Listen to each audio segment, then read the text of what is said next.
There was once a baker who had a shop in a small town in America. This baker was not a very kind man. He never gave his customers any more bread than necessary for their money, and he never smiled. But he was a very good baker. His bread was the softest bread that you could imagine. Sometimes customers paid for their bread and started eating it there in the shop. And his cakes, so yummies. His cakes were really delicious. People came to his shop from all over the town. When they walked down the street, they smelled the baker's wonderful bread and his delicious cakes, and they walked right into his shop. But not everyone came inside. Some people just stood outside the shop, smelling and looking in through the windows. The baker didn't like this.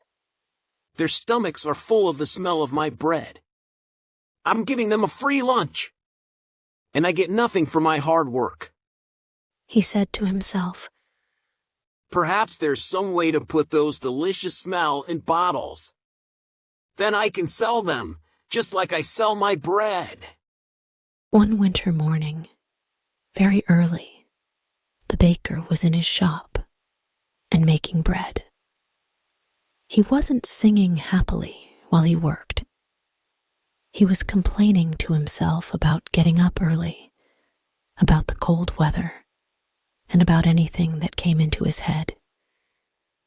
In the middle of all this, he looked up and saw someone looking in through the window. It was a young man wearing an old coat. He was looking at the baker's bread, and he was hungry. He was smelling the fresh bread and smiling. When the baker saw him, he felt very angry. That thief outside my shop has a stomach full of the smell of my bread. It's a free breakfast.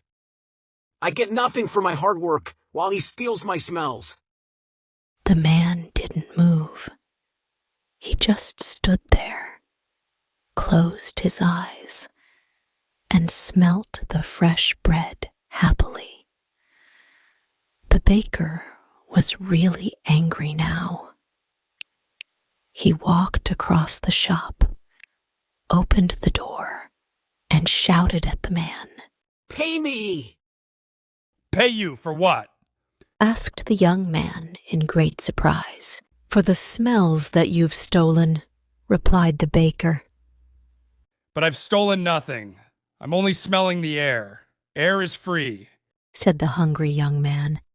It's not free when it's full of the smells from my shop, replied the baker. Pay me now, or I'll call the police. When the young man didn't pay, the baker took him by the coat and pulled him through the snow to the judge's house. He knocked on the door. After a long time, the judge opened the door in his night clothes. He looked at the baker and the hungry young man standing outside in the street. It was 6 o'clock in the morning. What could be so important, so early in the day? This man is a thief. He stole the smells from my shop, said the baker. The judge was surprised, but all he said was, Come in and tell me your story, but first give me time to dress myself. He went back into the house. After a few minutes, he came back, and he took them inside. They all sat down together round a large table. All right, tell me everything. Baker, you start, said the judge. He listened quietly. First, the baker told him all about the hungry man who stole all his smells. The judge went on listening. Then the young man told him that air was free and that any man could have as much as he wanted. When they finished telling their stories, the judge was silent for a few minutes. The baker started telling him again of how the other man took all his smells without paying. "Stop, be quiet. I've decided what we'll do," said the judge. "Young man, do you have any money?" The young man put his hand in his pocket and took out a few coins. He showed them to the judge and said, "Sir, this is all the money that I have in the world." "Give those coins to me," said the judge. The young man put them into the judge's hand. "I've listened carefully to both your stories," began the judge. "It's true that the smells were coming out of the baker's shop, and these smells belong to the baker. And it's also true that this young man took those smells without paying for them. And so I say that the young man has to pay the baker for the smells that he took." The baker smiled, perhaps for the very first time in his life. He held out his hand at once for the money, but the judge didn't give him the coins. "Baker, listen and listen carefully," he said. He shook the coins in his hands, and they clinked together. "That can pay for the smells," he said to the baker. Give me my coins, sir, said the baker, not smiling anymore. "No," said the judge. "I've decided that the sound of money is the best way to pay for the smell of bread." And with that, he gave the coins back to the poor young man and told him to go home. The baker's miserable character. The baker is portrayed as a very skilled but unkind man. He hoards his pleasant smells, believing they should only be enjoyed by paying customers, and he's never seen smiling. His obsession with profit and his resentment toward those who merely enjoy the scents from outside his shop drive the conflict in the story.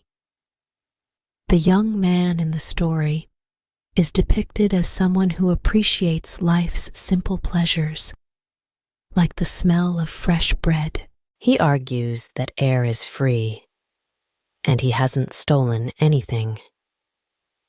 He represents a more carefree and open-hearted approach to life. He argues that air is free.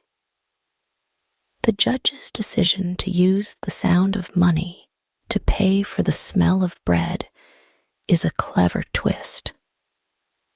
It emphasizes the idea that sometimes we become too possessive and lose sight of the intangible joys in life, like the sound of clinking coins. Moral lesson of the story conveys a moral lesson about greed, possessiveness, and the value of experiences. It highlights how we can become so fixated on material gain that we overlook the simple pleasures around us, which can be just as important. Overall, The Thief of Smell is a short and entertaining story that encourages readers to appreciate life's sensory experiences and consider the value of intangible moments of joy. Symbolism of smells. The story uses the sense of smell as a symbolic element. The baker's obsession with guarding his smells represents possessiveness and greed. Meanwhile, the hungry young man represents innocence and the ability to find joy in the small things in life. Ironically, the baker's obsession with profiting from his smells ends up causing him to lose money rather than gain it. His attempt to charge the young man for the smells ultimately backfires when the judge returns the coins to the young man. The judge in the story is portrayed as wise and fair. His decision to use the sound of money to pay for the smell of bread showcases his ability to see beyond material possessions and understand the intangible value of sensory experiences. The story has a light-hearted and humorous tone. Despite the baker's anger and seriousness, the judge's clever resolution adds a touch of humor to the story's message. The thief of smell indirectly comments on consumerism and the idea that some people value profit over all else. It suggests that a more balanced approach to life, one that allows for simple pleasures and shared experiences, can lead to greater happiness. While set in a small American town, the story's themes of possessiveness, appreciation for simple pleasures, and the consequences of greed are universal and can resonate with readers from various cultures and time periods. In summary, The Thief of Smell is a short, thought-provoking story that uses symbolism and a clever twist to deliver its message about the importance of appreciating life's simple joys and the potential pitfalls of excessive possessiveness.